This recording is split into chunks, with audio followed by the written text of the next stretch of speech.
Buenas noches, bienvenidos al vuelo de la abeja.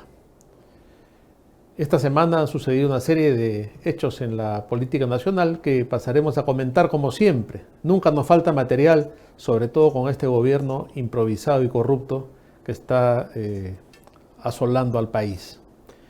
Y como se sabe, una de las formas de mantener el poder y de enquistarse en él y de llegar a todo el país es a través de los gobiernos locales.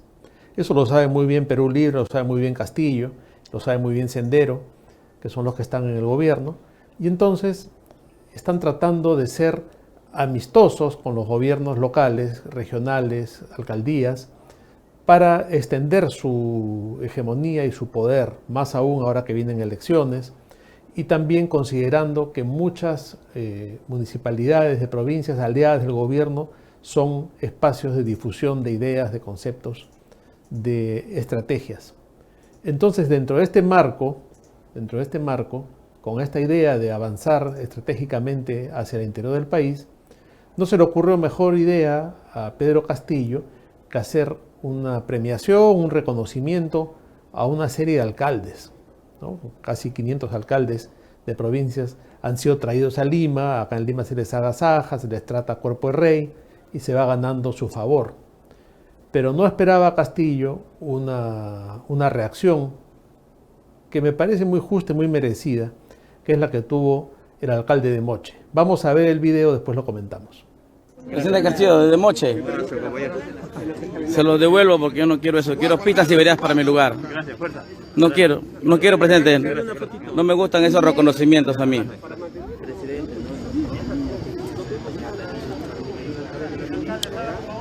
Le he devuelto al presidente Pedro Castillo el reconocimiento que para mí no me representa. Yo no estoy para reconocimientos tontos, baratos. Yo no estoy para este show. Le acabo de entregar el reconocimiento de Moche a Pedro Castillo. Si no me coja, por favor, no me coja. Ahí está. Así que yo no me presto para esas cosas. Que le engañan a todos los alcaldes, pero a mí no me va a engañar. Le he devuelto el reconocimiento a Moche porque acá nos venimos a apoyar a nadie. Saludo nuevamente, por favor. Bueno, ahí lo vieron ustedes. Tampoco vamos a celebrar y canonizar a este alcalde que tiene también sus cosas, ¿no? Y que normalmente es un figuretti y que ha tenido el pésimo gusto, el mal gusto de colocar esos guacos eróticos ahí en Moche, ¿no? Que en realidad desnaturalizan lo que es la cultura peruana y son más bien motivo de escándalo o de cursilería o de guachafería, ¿no? Entonces, es un personaje excéntrico, pero esta vez sí la hizo, pues, ¿no? Lo puso en su lugar a Pedro Castillo. Le hizo notar, ahí está, hizo notar cuál es el punto débil de estas premiaciones, de estas ceremonias, que no es otra cosa que complacer a los políticos de provincia, a los alcaldes de provincia, para extender una red de poder. Y dentro de esta red de poder también reapareció un personaje de Huancayo, el alcalde de Huancayo, ¿no? Que ha estado prófugo, que ha estado buscado por la policía y que es acusado de ser parte de los tiranos del centro, ¿no? Y ahí lo tienen. No hace mucho este señor, que aparentemente es un delincuente, parte de la organización criminal Los Tiranos del Centro, que es una organización así análoga a la de Cerrón, ¿no? A los dinámicos del centro. Parecen nombres de orquestas de Wailers, ¿no? Pero no, son delincuentes. Juan Carlos Quispe Ledesma, se llama este angelito, el alcalde de Huancayo. Hay que verlo ahí con dos placas premiado en Palacio de Gobierno, porque así pues se entienden entre delincuentes, ¿no? Ese es el medio en que se mueve Castillo. Siempre se ha movido entre criminales, terroristas, narcos, delincuentes, y sigue. Lo malo es que ha llevado sus juntas a Palacio de Gobierno. Y esto es lo que estamos viendo ahora. Cuando no es el Movadef, son los cocaleros, los narcotraficantes, los asesinos con 2 denuncias por crimen, violadores. Ese es el lumpen que rodea a Pedro Castillo en Palacio de Gobierno. Así ha caído el país. En eso estamos. Esa es la desgracia que nos ha tocado. Mientras tanto, la economía va a la deriva, las minas siguen cerrando, y vemos lo que implica para el país el cierre de una mina, ¿no? El cierre de una mina, se pierden miles de millones, más aún ahora que los metales están en alza, ¿no? Cerramos Cuajone y nos damos el lujo de permitir que este gobierno antiminero siga destruyendo así de esta forma nuestra economía, ¿no? Eso es lo que está pasando en el Perú. Mientras tanto, se gastan millones, también miles de millones, en la refinería de Talara, que es un elefante blanco que no va a conducir a nada, ¿no? Y claro, los ignorantes de Perú Libre que están como congresistas dicen, no, Petroperú no es un monopolio, porque no es una empresa privada. ¿Pero qué estaremos pagando con estos salvajes? ¿No? ¿Por qué no es un monopolio? ¿Por qué es estatal? ¿Acaso no puede haber un monopolio estatal? Lo que pasa es que a ellos les gusta el monopolio estatal. Les gusta destruir la economía y formar precisamente esos monopolios estatales, ¿no? Ellos serían felices si volvemos a los tiempos de Hierro Perú, Minero Perú, Entel Perú, y que tomen los canales de televisión y que tomen los medios.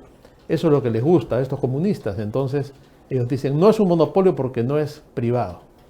Habría que darles unas lecciones de economía para que sepan lo que es un monopolio, lo que es la empresa privada y los alcances que puede o no puede tener el Estado, ¿no? Y entonces ahí recién entenderían a dónde nos están llevando.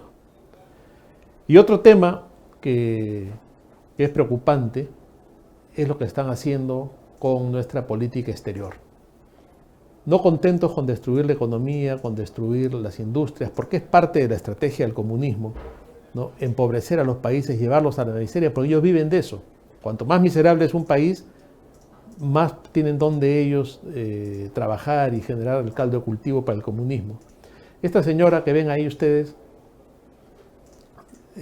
comiendo sus fresas es supuestamente a quien quieren nombrar como embajadora del Perú en Noruega, ¿no? Entonces hay en Noruega un embajador de carrera que aún no termina su periodo y ya quiere ser cambiado en la Cancillería. Hay una gran incomodidad con esto, ¿no? La señora ha visitado Palacio algunas veces, parece ser amiga de la esposa de Castillo, y para ser embajadora del Perú en Noruega, la señora Isabel Soria Reategui no tiene el perfil. Ella ha estudiado corte y confección, ¿no? Seguramente ha cosido esa blusita con tigres que luce ahí, pero habría que decirle, como dice ese viejo refrán, zapatero a tus zapatos, ahí habría que decirle costurera a tus vestidos, ¿no? Y deja de molestar que para embajadora no tienes el perfil. ¿Qué cosa está pasando?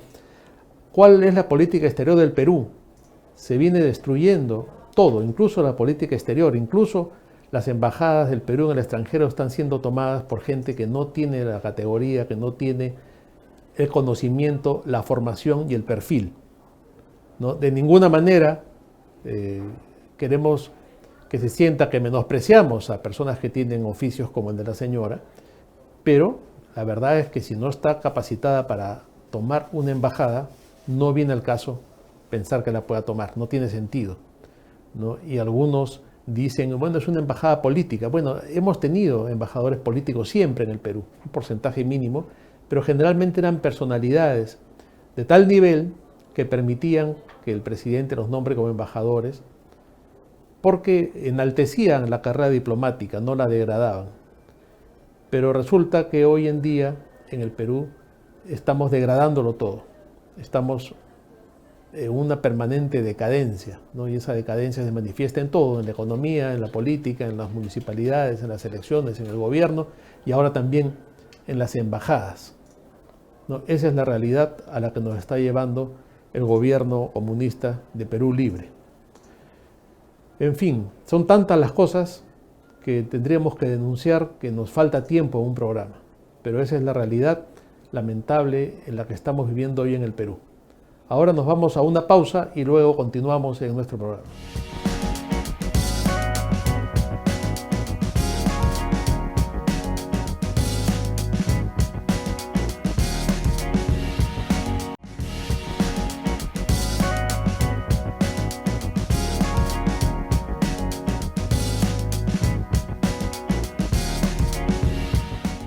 Estamos de vuelta y queríamos comentar que esta semana, concretamente el viernes 22, se cumplen 25 años de un momento histórico importante en el Perú. de un momento glorioso para las Fuerzas Armadas y para la democracia peruana, que fue el rescate de los rehenes de la Embajada de Japón. Mucha gente, sobre todo los más jóvenes, no recuerdan qué es lo que pasó, o no saben, o no se han enterado, o la enseñanza izquierdista en los colegios no lo ha hecho conocer a los más jóvenes. Pero para que sepan de qué se trata, es que la Embajada de Japón invitó a una gran recepción en la cual fue gran parte de los políticos y el mundo diplomático nacional, gente de la cultura, y un grupo de terroristas se infiltró, vestidos como mozos, hicieron toda una estrategia, lograron entrar a la embajada y capturaron a toda la fiesta, a toda la recepción como rehenes. Al día siguiente liberaron a algunos que no les interesaban, algunos que eran gente, como les digo, del mundo de la cultura, gente del mundo empresarial, mujeres, ancianos, para no complicarse la vida, no porque fueran muy buenos tampoco. Y una de las cosas curiosas que pasó, que es impresionante, es que entre los ancianos que dejaron ir a la mamá de Alberto Fujimori, a la cual no reconocieron y no se dieron cuenta quién era, pensaron que era una ciudadana japonesa. Porque hubiera sido otra la historia probablemente si tenían a la madre del presidente de la República. Esto duró varios meses, incluso los rehenes que quedaron ahí al final, que fueron 72, pasaron la Navidad ahí, llegaron a pasar la Navidad hasta su liberación, ¿no? La liberación, como les digo, ahí estamos viendo algunas imágenes cuando sacan a Francisco Tudela, ¿no? La liberación fue un hecho histórico y un hecho que hoy en día se estudia en algunas academias militares del mundo como una hazaña militar, como un ejemplo de estrategia militar. Prácticamente impecable, ¿no? El fallecimiento solamente de uno de los rehenes y de los terroristas que enfrentaron a las fuerzas del orden, a las Fuerzas Armadas.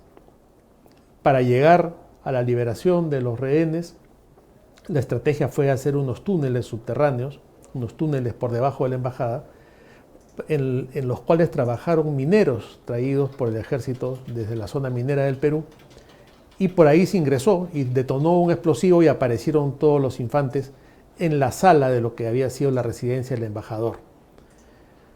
La resistencia de los terroristas significó un enfrentamiento y hubo, como mencionábamos, la muerte de todos los que habían tomado la embajada, en un acto impecable, en un acto que hay que felicitar y que hay que celebrar. Ahí vemos el momento en que lanzan la bandera del MRTA, que era este grupo terrorista, ¿no? Y los soldados peruanos celebran este momento. También hubo caídas en las Fuerzas Armadas. El comandante Valer hasta ahora es recordado como un héroe de esta gesta heroica. Los rehenes que pasaron ese tiempo ahí fueron maltratados permanentemente, amenazados de muerte, dormían todos en el piso, obviamente entre roedores, cucarachas, porque ya después de todos estos meses ahí encerrados había colapsado los baños, no tenían alimentación, todo era un desastre. Y este maltrato inhumano hizo que muchos de los rehenes tengan graves problemas de salud y de depresión, incluso después de que habían sido liberados, ¿no? Toda esta historia es bueno que los jóvenes la sepan, que los jóvenes conozcan lo que el país y la sociedad peruana ha sufrido en manos del terrorismo comunista. Y es bueno que lo sepan ahora que nos gobierna un partido o una banda cercana a Sendero Luminoso, que era el otro grupo terrorista que asolaba al país, porque estos fueron los del movimiento revolucionario Tupac Amaru. Entonces hay que celebrar esta fecha, hay que celebrar estos 25 años, que nos den ánimo para saber que el Perú es grande y que el Perú puede vencer al terrorismo. Y esta es otra de las cosas por las cuales la izquierda caviar y la izquierda comunista odian a Fujimori, ¿no? Porque no le perdonan que haya acabado con el terrorismo y tampoco le perdonan que haya tenido este éxito acabando con lo que quedaba el MRTA que había tomado esta embajada, ¿no? Entonces, por eso ahora comprendemos que la Corte Interamericana no quiera su liberación, a pesar de que es un hombre de más de 80 años, y bueno, y otras tantas cosas que ya sabemos, ¿no? Esta es la situación que hemos vivido en el Perú en esos tiempos. Por supuesto, estos comandos que arriesgaron su vida por defender nuestra democracia, por defender la vida de rehenes inocentes, luego fueron acusados de abuso, acusados de violación de derechos humanos de los terroristas. No faltó testimonios de algún desubicado que decía que habían ejecutado a los terroristas. En fin, el que toma las armas contra el Estado, el que toma las armas contra la democracia, el que toma las armas contra rehenes inocentes, sobre gente que no está armada ni mucho menos está en ningún tipo de conflicto, sabe perfectamente que puede morir en el intento. Y eso es lo que pasó con esos miserables que merecen el olvido de todos los peruanos.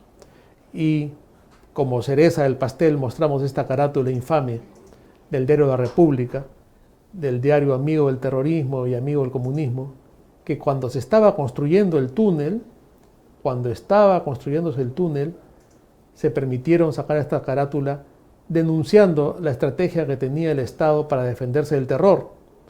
Entonces, ¿de quién fue esta idea? ¿Del lado de quién está la República? Bueno, cada uno sacará sus conclusiones, pero mientras las fuerzas del orden y el Estado peruano, para rescatar a 72 inocentes que estaban como rehenes, construían un túnel en secreto, la República lo denunciaba y decía: aborta el plan del CIN, el túnel existe. Incluso ponían un plano de por dónde era el túnel y todo lo demás. Otros miserables. Mome es otro miserable, hay que decir las cosas por su nombre. En fin, nos vamos a una pausa y luego continuamos en el programa.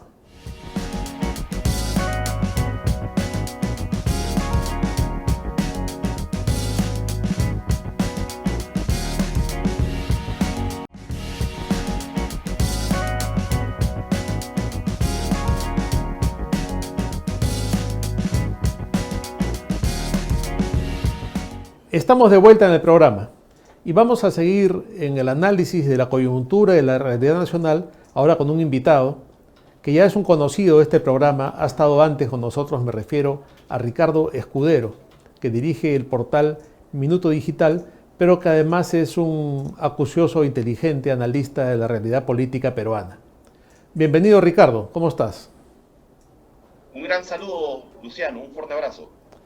Ricardo, el día de ayer publicaste un artículo que ha tenido una gran repercusión, se ha viralizado por las redes, a mí me ha llegado por varios grupos de WhatsApp, ¿no? Y que publicamos tanto en tu portal Minuto Digital como en laabeja.p. Y es un artículo que, a partir de la situación que vive el Perú, te has ido un poco más allá y has visto algo de la personalidad, de la fisonomía, de la psicología del peruano. Y esa es la parte más preocupante y más dura tal vez del artículo, ¿no? Y hay un párrafo, unas líneas en las que dices, si me permites lo voy a leer, ¿no? Estamos sometidos al imperio de la ineptitud y de la mediocridad. Lo aceptamos como una costumbre pegada a la piel. Estamos silenciosamente entregados a la dictadura del conformismo. Al no pasa nada, mañana será otro día, y ese día nunca llega. Ese día nunca llega a nuestras puertas, se ahuyenta en nuestros corazones. Esto es desolador. Esto es desolador. ¿Qué nos dices de esto, Ricardo? Esa es tu visión. Entonces, la situación es peor de lo que pensamos. La situación política, económica, social, cultural, desde todo punto de vista del Perú, está como nunca antes en su historia lo había estado, con una suma de terremotos, de maremotos, de diluvios, de fenómenos del Niño y de los niños en el Congreso. Es una suma perniciosa de daños, pero ocasionados por nosotros mismos y no resueltos por nosotros mismos.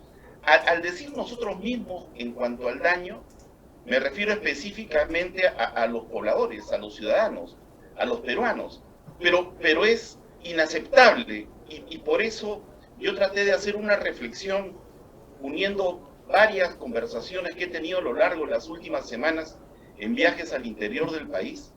Quise unir esas voces porque no hacemos nada y los pocos que hacen algo, quisiera incluirme allí, pero la vanidad no me da para tanto. los pocos que hacen algo, 10.000, 30.000, 50.000 personas que salen a marchar, gentes que escriben en las redes sociales, padres de familia que expresan su indignación, no son una cadena de consecuencia permanente, porque tenemos un daño permanente, como los marxistas lo hacen, ¿no? Los marxistas piensan que la revolución es permanente, que el caos es permanente, y nosotros aceptamos el daño permanente. Entonces, es necesario que la gente se dé cuenta, que despierte, que reviente, y que tenga la fuerza suficiente para mirarse al espejo y dejarse tonterías, porque se necesita la protesta, se necesita el rechazo, se necesita el grito valiente, se necesita la actitud no complaciente,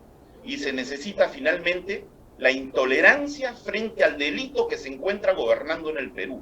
Por eso esa frase, Luciano, es como si una malagua se hubiera pegado en el brazo de un niño que sale de la playa y sus padres no hicieran absolutamente nada para quitarle y limpiarle el daño y la herida que les ha ocasionado. Nos están apuñalando todos los días, nos están quitando el pan de la boca, pero nadie hace nada. Entonces hagamos algo, ¿no? Hay que hacer algo, lo que sea, es necesario, porque finalmente los niveles de violencia están muy cerca, Luciano. Me refiero a la violencia de enfrentamiento, porque hay otra violencia que es necesaria, que es la violencia de la resistencia. Y allí sí, yo pongo mis definiciones, mis términos. No acepto que la crítica de los sectores de la izquierda, sobre todo, se mofen de lo que decimos nosotros. Hay que levantar la voz a cada rato, cada segundo, con intensidad. Esa es la intención, Luciano, de esa reflexión. Ricardo, hay un libro de Víctor Andrés Belaúnde, que no es tan difundido como La Realidad Nacional y otros, que se llama Meditaciones Peruanas. Y yo recuerdo hace 30 años atrás, leí una frase ahí que me quedó dando vueltas en la cabeza, y Belaúnde dice: el peruano no es capaz ni de amar ni de odiar apasionadamente, ¿no? Yo no sé si tenga que ver con lo que tú estás describiendo ahora, pero a veces pienso que eso es lo que nos falta, ¿no? Un poco más de apasionamiento, de reacción, de salir a enfrentar la realidad. Absolutamente. Hay que ser reaccionarios. Si ser reaccionario es positivo, hay que ser resistentes para impedir que nos sigan aplastando. Hay que decir las cosas como son. Primero, que no tenemos un cardenal en el Perú. No existe un primado de la iglesia tampoco.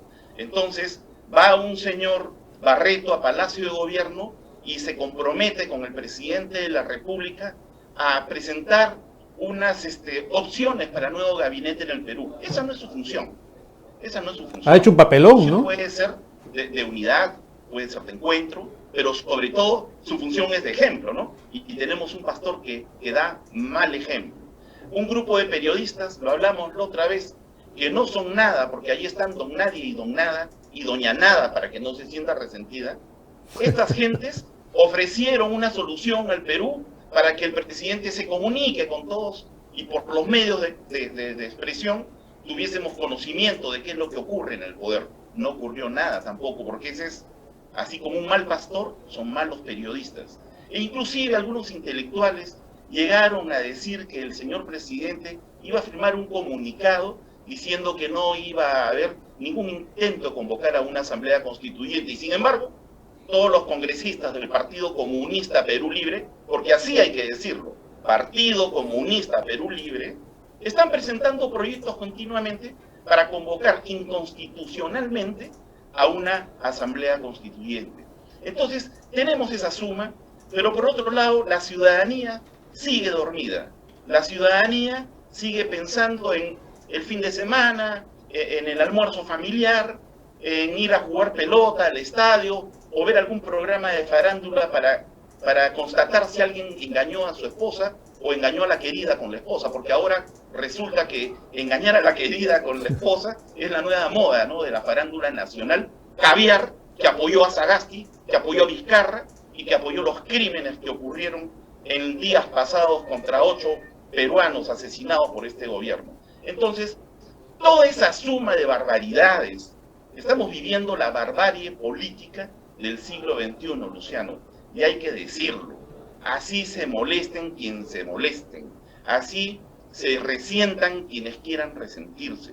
O recuperamos el Perú o vamos a tener que agarrarnos a balazos. No hay otra solución, no existe otra solución. Ahora, ¿qué tienen los caviares que no tenemos nosotros? ¿Por qué ellos pudieron armar tremendo laberinto contra Merino? ¿Por qué pudieron movilizar a la juventud con engaños, por cierto? Pero ¿por qué el Perú democrático, patriótico, que se quiere librar del comunismo, no logra activar a la sociedad de esa forma? Porque en primer lugar, la oposición en el Perú es un producto biodegradable. Así lo vamos a poner, esa es la definición. La oposición en el Perú es un producto biodegradable, solito desaparece. Número uno. Número dos, existen grupos empresariales que han estado ideologizados y ellos han financiado este tipo de barbaridades. Eso es ampliamente conocido en el sector financiero, en el sector manufacturero, en el sector minero, imagínate, en el sector productivo en general. Tercero, la gente ha sido manipulada mentalmente para pensar que cualquier cosa que se haga no va a tener efecto. Y si no va a tener efecto, ¿para qué hago algo? ¿No? Es como muy bien mencionábamos en algunas oportunidades conversando, es la dictadura de la estupidez, ¿no? La estupidez invade y genera que cualquier tontera que ocurra, como está dentro del globo de ensayo de lo que, bueno, pues pasa en el Perú, ¿no?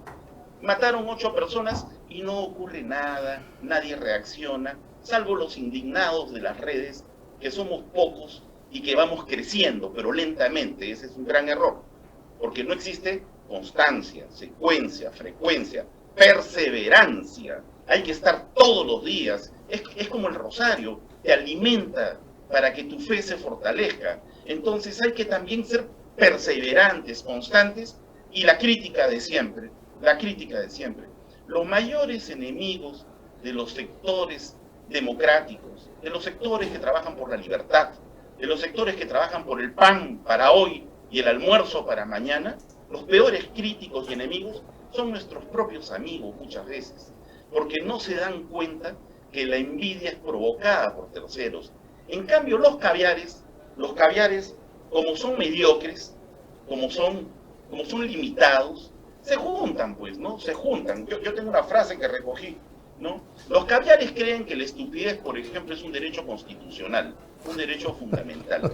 Y no se dan cuenta que la estupidez no es un derecho, es privilegio de ellos. Lo tienen y que vivan felices si quieren hacerlo. Pero nosotros no tenemos por qué aceptar el discurso de la estupidez, el comportamiento de la estupidez, el gobierno de la estupidez. Tenemos que rebelarnos. Tenemos que ir más allá de todo concepto, usar la fuerza y la energía de nuestros principios y valores. No lo estamos haciendo, solamente conversamos en una cena familiar, en una reunión de amigos, y no nos trasladamos a las calles. En las calles deberíamos ser 1 millón de personas, un día de semana a las 6 de la tarde, y que no nos detenga nadie en nuestras marchas hacia el Congreso. Y si aparecen unos vándalos mandados por el Partido Comunista Perú Libre, los arrimamos. Organicemos grupos de autodefensa, organicemos grupos de choque para defender a las buenas personas, a los niños, a las mamás, a los papás, a los abuelos, a los pensionistas y jubilados que marcharon con nosotros y que logramos llegar a metros del Congreso de la República hasta que los comunistas, estos perversos, mandaron a sus vándalos y quisieron manchar una heroica jornada que debió ser imparable, continua, frecuente. Eso nos falta, Luciano. Y finalmente, como estos caviares, casi todos, dicen que de cada 10 caviares, 12 trabajan en el Estado, imagínate. En cambio nosotros trabajamos con nuestro esfuerzo, con nuestros emprendimientos, pagando impuestos, siendo buenos ciudadanos. En cambio ellos viven de nuestros impuestos y nosotros les pagamos para que nos hagan daño. Bueno, los definió muy bien López Aliaga, yo siempre repito eso, cuando dijo un caviar es alguien que nace, crece, vive del Estado, se reproduce y muere. Y yo creo que es una muy buena definición. Ricardo, vamos, si me permites, a una pausa y luego continuamos conversando.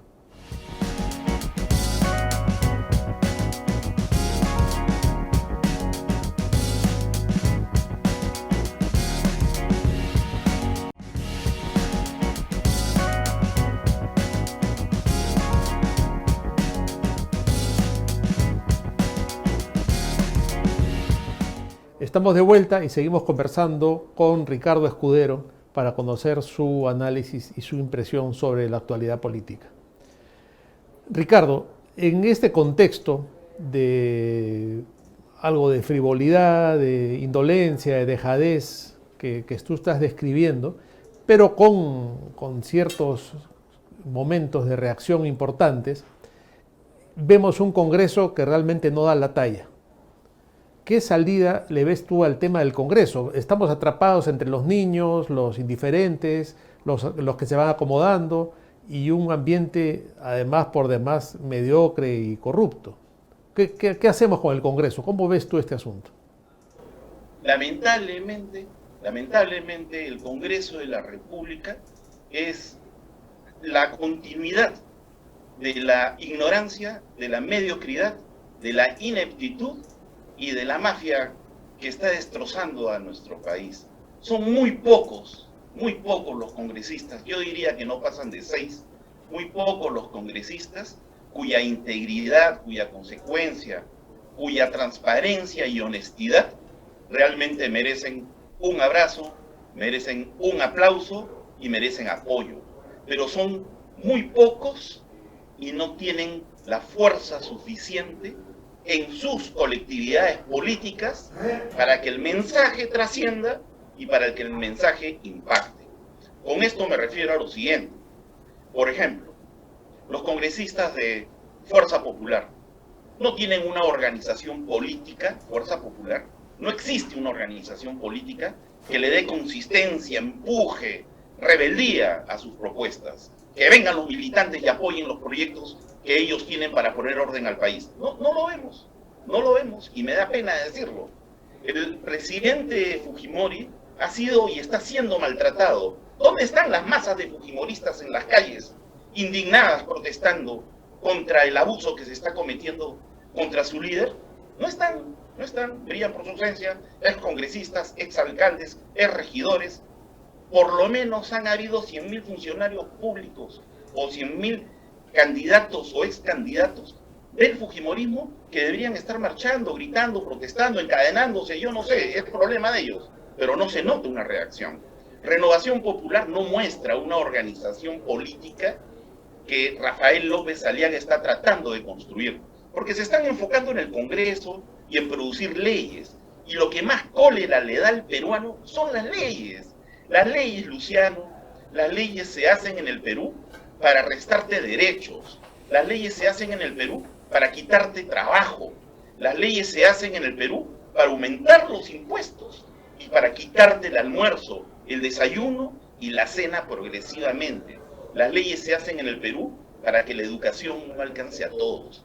Entonces, un congreso de esa naturaleza, un congreso de porquería como el que tenemos, merece ser votado a patadas. A patadas. Hay que sacarlos a todos a patadas. Ya no hay otra solución, salvo que ocurra pues un milagro y que el cardenal se comporte como un buen católico y convenza al señor Castillo que tiene que renunciar junto a la señora Boluarte y se convoque a nuevas elecciones con una mesa directiva del Congreso totalmente diferente a la que hoy en día, en complacencia con el gobierno, no hace absolutamente nada para construir una mejor democracia en el Perú.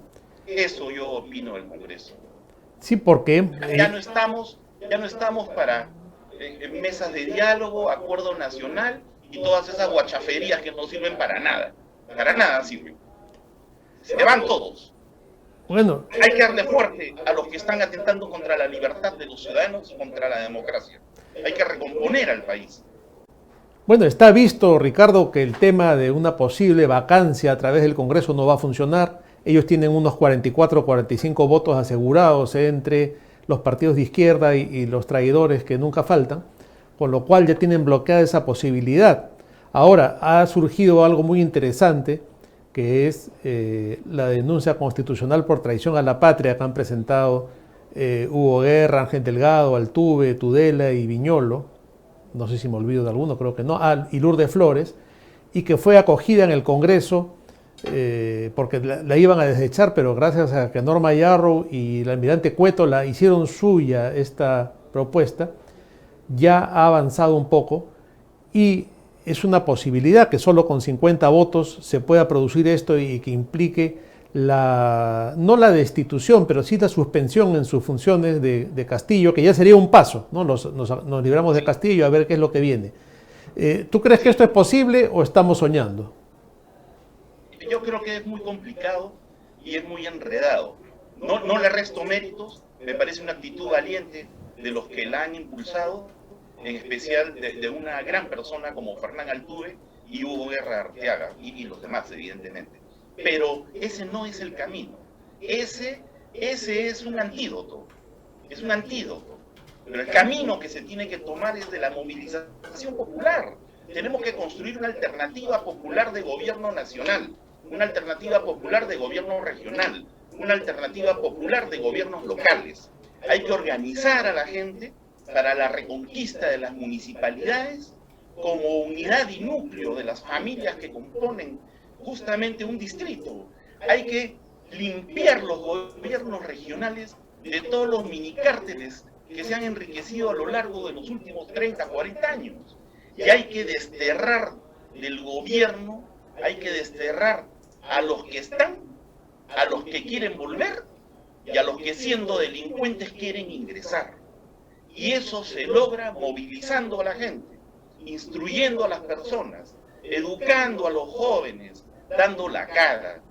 Luciano, yo estoy seguro que va a crecer una ola muy grande, porque hay una frase que yo repito siempre con mis amigos en la Universidad Nacional Mayor de San Marcos: el hambre y la miseria son culpa del gobierno. El hambre y la miseria son culpa del gobierno. Y las leyes que te impiden expresarte y conquistar tus derechos son culpa del Congreso. Entonces hay que sacar a los culpables, hay que acabarlos. Luciano, perdona, no es una vulgaridad, he revisado y está bien dicho. Hay que sacarlos en una gran movilización nacional. A patadas hay que sacarlos. Ni un minuto más.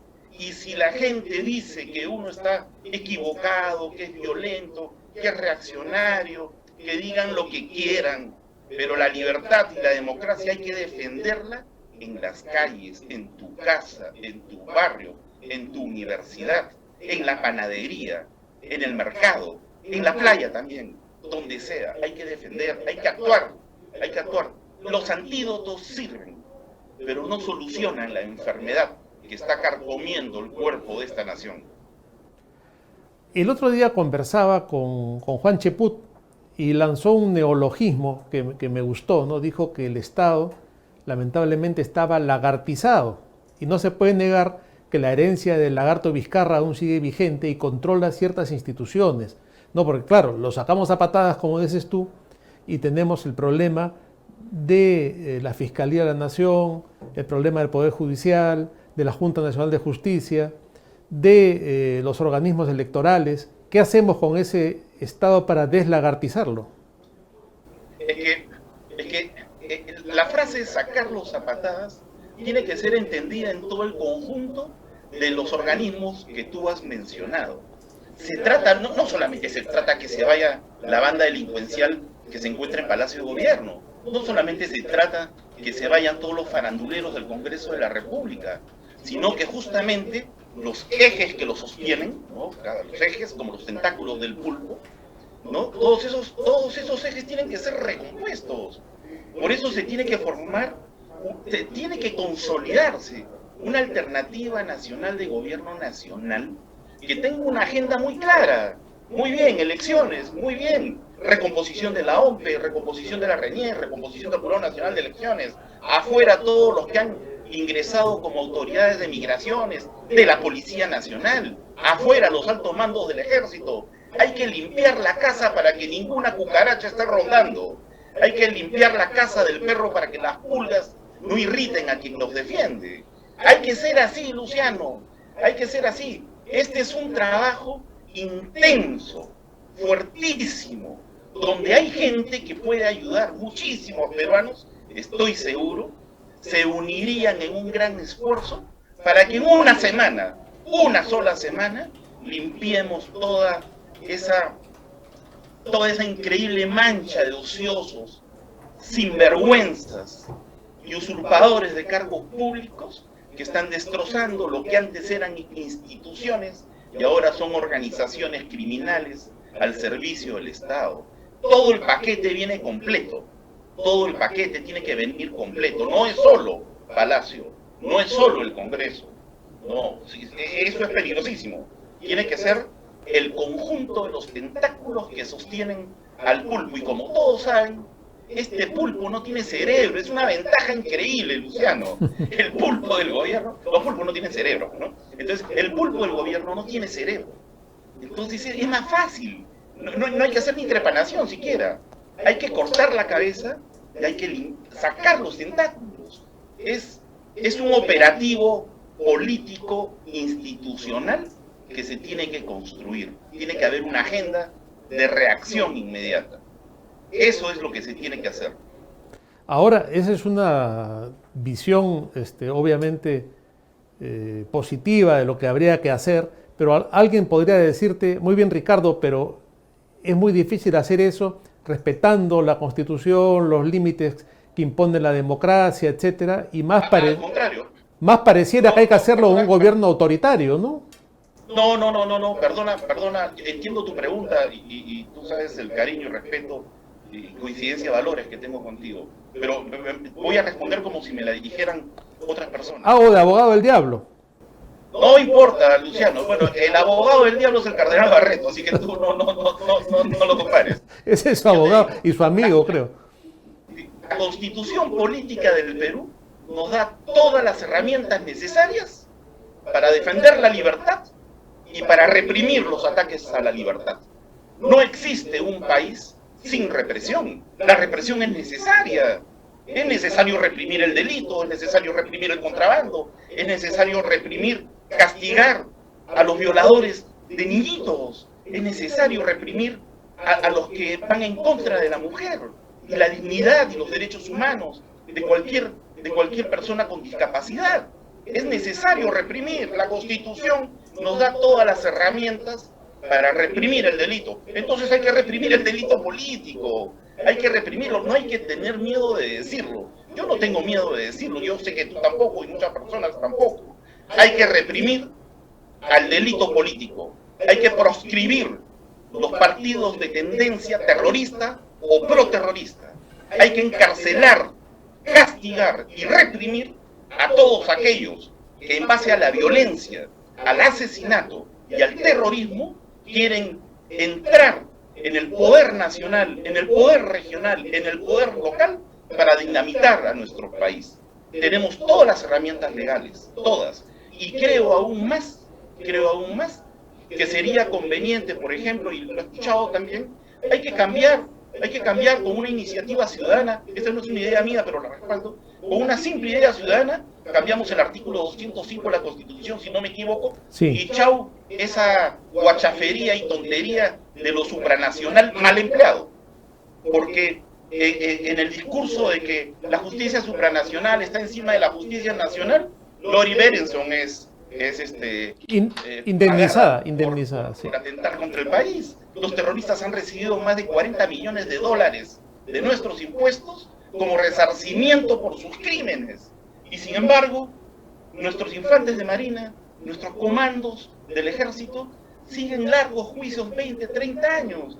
Tenemos todas las herramientas legales y tenemos toda la fuerza del pueblo, del verdadero pueblo, de la clase media, de los empresarios, para desmondongar esas varices de una pierna herida que está languideciendo y quiere apoderarse de todo nuestro cuerpo. Hay que cortar, Luciano, hay que acabar, hay que hacer una resección de todo el daño que nos está haciendo en el Perú. Y eso se hace con la fuerza de la ley. La ley está de nuestro lado, no hay ningún problema.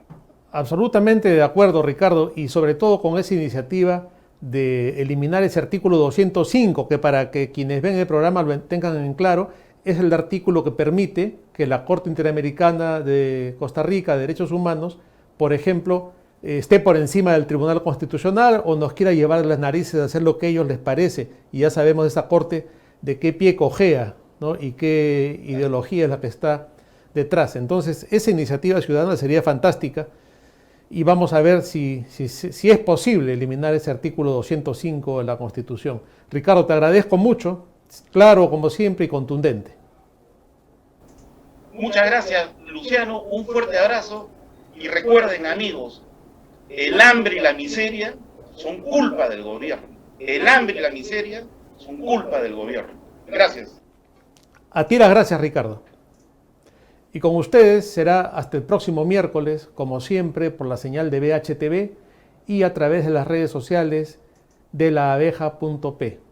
Nos vemos en una semana.